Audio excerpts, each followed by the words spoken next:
Medley-Jenkins, our makeup artist, one of the people we're showcasing for this issue. Van, let's start out by you telling us, how did you get started doing makeup in the makeup industry? Well, I actually got started, I want to say 12 years ago. Wow. I went to Chesapeake Vocational School, Votech. Okay. I went for hair. Okay. My mom worked me so hard in the salon, I was like, I cannot do this no more. So I actually started playing around in her fashion fair makeup. Okay. Blending it, and she was teaching me how to, you know, what skin tones would look, you know, good with, you know, how to blend foundations. She never really taught me anything about eyeshadows, but mainly how to blend foundations and things like that. So basically I got started around 12 years ago with my mom playing in her makeup. Awesome. Yep, and it's ever since then it's just been an ongoing thing, a passion of mine. So your mom is in the industry as well? Right. All right, that's awesome. Okay.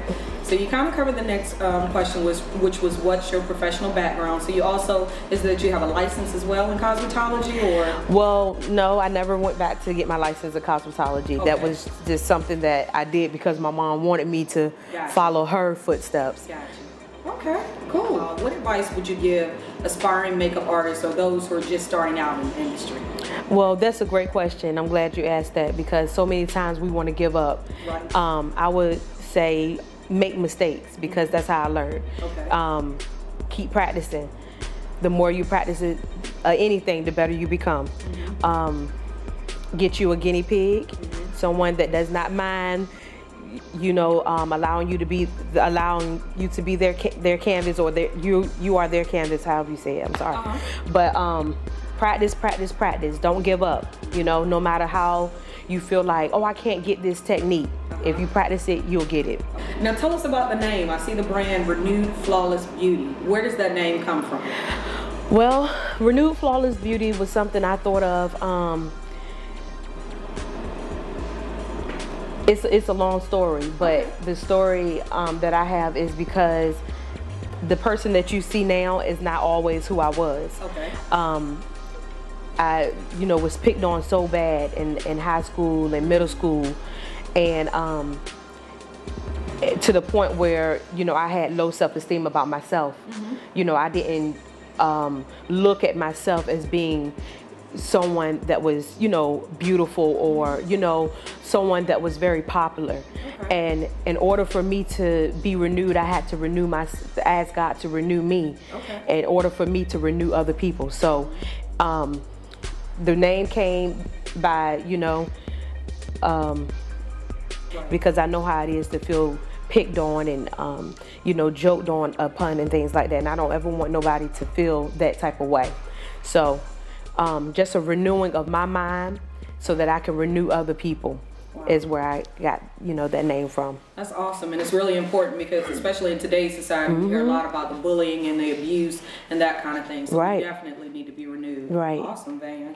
What are some of your must-have beauty products? Well, that's a hard question because I have a wide range of beauty products. Okay. You mean makeup as far as? I would say personal-wise, what would you say you can't live without? Okay, I can't live out, of course I cannot live out without my CarMax. I'm sorry, no matter MAC, Bobbi Brown, anyone can make up the best chapstick, I have to have my CarMax. Okay. I can't live without eyeliner. I have to have my eyeliner and mascara every day. Some other things I can't live without as far as beauty products. Of course, you know, your little perfume, your little sprays. But basically my eyeliner and my CarMax. Okay, that's awesome. So where would you say, because I've looked at a lot of your pictures and, you know, your professional doings, and some are like, look to be freehand, some are so creative on the lips, you have some of everything. So where do you draw your inspiration to create your artistry from? Well, a lot of times, even you have sent me pictures and I have, you know, a picture and I recreated.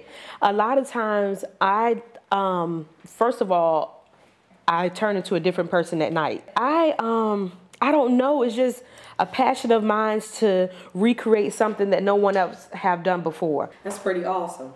So what beauty brands, because you've even introduced me to a couple that are not necessarily your most name brand, but what beauty brands do you like? Whether they're the most expensive or, you know, right down to our everyday or drugstore or whatever. Right. I started out, like I said, blending fashion fair. It was a very difficult product. Even though I freelance for MAC, that's one of my favorites. I do love e.l.f. I love BH Cosmetics. Yes. I just go crazy when I go into Sephora's. Okay. Makeup Forever. Bobbi Brown. I know people are going to get me for saying this, but even Dollar General have a lot of different little, you know, products that you can use out of there. Okay. Nothing spectacular. You can recreate anything that you can even make a lipstick out of eyeshadow. You know that, so. Yes. We still have a lot of the cold weather, but I know we're also on the heels of spring. What beauty advice would you give our readers for our next season, spring? I would definitely say skincare, because before you load anything on your face, you have to take care of your skin. Okay. With the winter just, you know, with winter being about to be over, you know, you had to load a lot of moisturizer on your face because, you know, the season, it dry skin and everything like that. Don't stop that. Keep the moisturizing. Definitely get you some products that will help with the sweating, perspiration. Also get you, I would definitely suggest that some oil control. You know, it's about to be warm, so get you some oil control lotions that's going to help you from, you know, looking quite shiny. Definitely don't stop the moisturizer, like I said, because you always want to moisturize your skin and keep your skin flawless without makeup. I mean, without foundation. Okay, that's neat. Alrighty, and how do you keep your, I think you answered it a little bit earlier, but how do you keep your skills sharp? I'm always looking at different avenues or different, like I said, magazines to see what is the trends that's out. I also practice. I practice, you know, it's a lot of techniques that I still cannot do, but I just practice, just keep them sharp. Being that I just had a baby, I wasn't really into it, you know, like I used to be. But I'm coming back and, you know, just keeping that model on the standby, you know, that you have in your family. Who would you say you admire in the beauty industry and why? I would have to say Jill Scott. Okay. Because no matter whether she is a plus size young lady or she's lost a lot of weight, but her skin is always, she's never over the top with it. It's always natural. Jill Scott, I will also say Beyonce. She always have, you know, natural makeup as well, but definitely Jill Scott. Okay. Neato. Okay. So if you have the chance to work for any celebrity where you could do their makeup, who would that be and why? I actually had the honor and pleasure with working with Coco Clemens from SWV. I worked with her mom. I did her mom makeup. It was a great pleasure. Wow. I wouldn't mind working with her again. She's always so down to earth and a pleasure to work with. Also, I would love to definitely, I know people may laugh when I say this, but Nene from Real Housewives of Atlanta.